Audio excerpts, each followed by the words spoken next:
Hello students, in my previous video we have learned about the fertilization.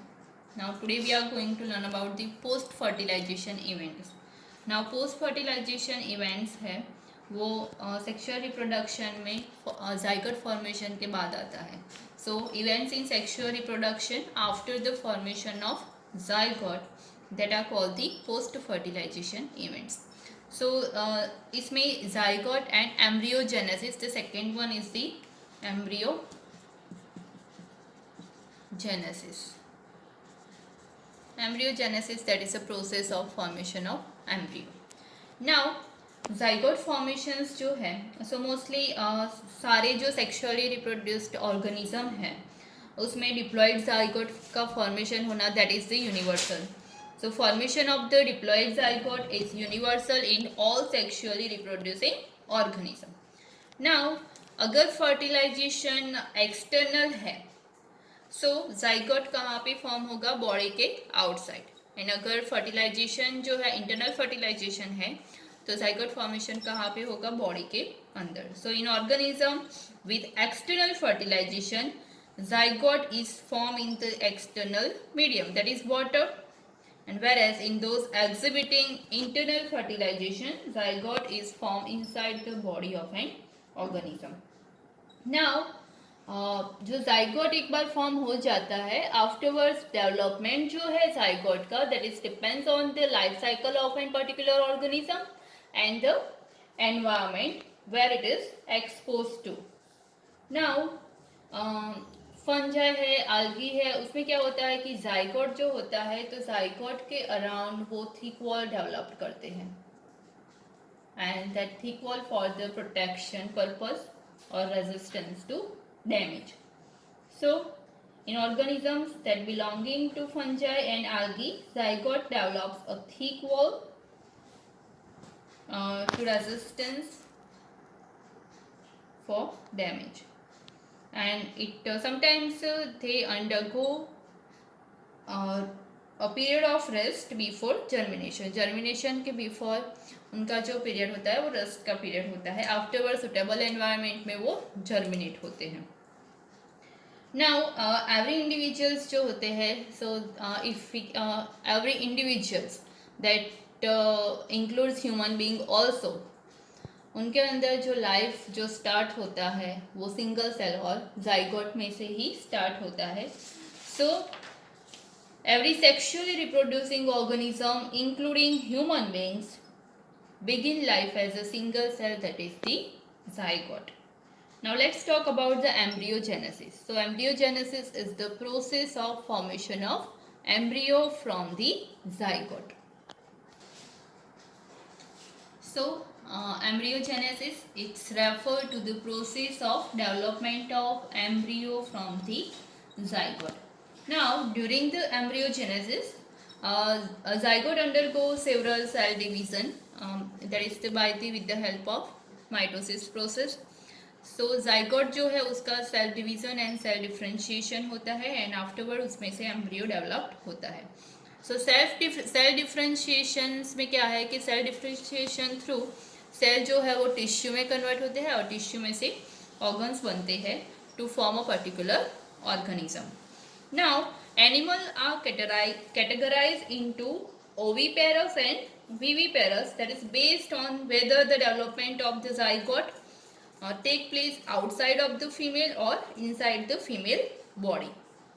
So, as we have learned about the oviparous animals, that means कि उनका जो fertilisation है वो body के outside होता है. जैसे कि रेप्टाइल्स है, बर्ड्स है, उसमें फर्टिलाइजेशन प्रोसेस है वो बॉडी के आउटसाइड होता है, और ओविपेरस एनिमल्स जो होते हैं वो एग लेड करते हैं. एंड विविपेरस हम किसको बोलेंगे कि जिनमें फर्टिलाइजेशन का प्रोसेस बॉडी के अंदर होता है और वो बर्थ देते हैं यंग वन को. सो that is about the viviparous. Now mostly oviparous में क्या होता है कि जो फर्टिलाइज एग्स होते हैं वो कैल्केरियस सेल से कवर्ड होते हैं. Now calcareous cell, that is that covering or that protection is made up from the calcium carbonate जो egg को protect करता है.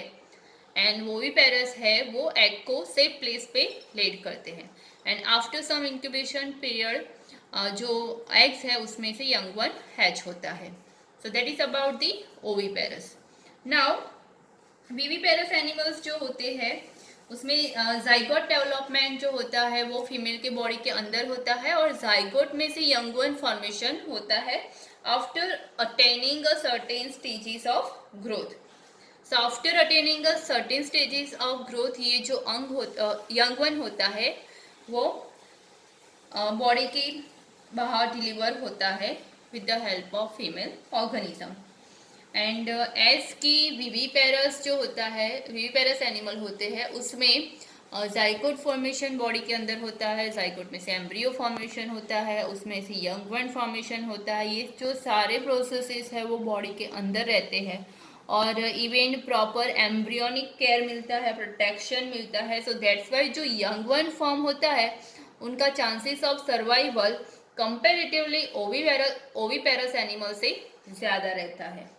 So, chances of survival of young one is greater in viviparous animals. Now next is about the flowering plants. So, in flowering plants, zygote is formed inside the ovule. So, अगर हम pistil का structure देखें, pistil is the female reproductive organ of plants. So, जो pollen grains होते हैं वो pollen grains stigma पे stick होते हैं. आफ्टर दैट वो पोलन ट्यूब फॉर्मेशन करते हैं. पोलन ट्यूब में से जो मेल गैमेट्स होते हैं वो ओव्यूल्स में प्रेजेंट जो एग होता है वहाँ तक ओव्यूल्स तक पहुँच पाते हैं.